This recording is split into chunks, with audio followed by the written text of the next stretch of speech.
Hello and welcome to this video.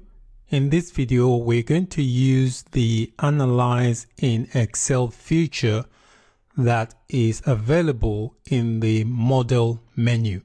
The Analyze in Excel feature is meant to provide a quick and easy way to test the efficacy of your model design prior to deploying your model. To complete this lesson, you must have Excel already installed on the same computer as you have Visual Studio. To begin, click on the Extensions menu here, and then click on Model and click on the Analyze in Excel.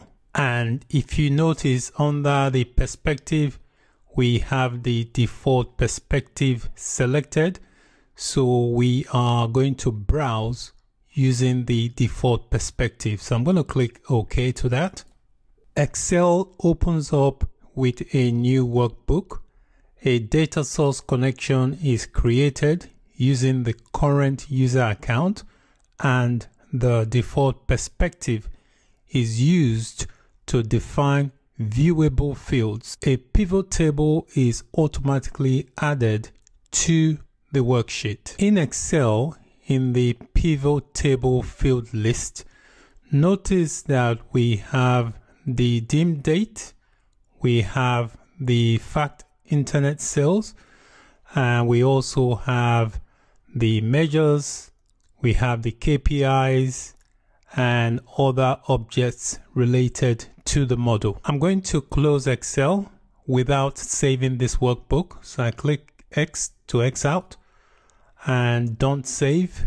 I want to browse this time, but using the internet sales perspective. So I click on Extensions, click on Model, Analyze in Excel, and then under Perspective, click on the drop down and select Internet Sales and click OK.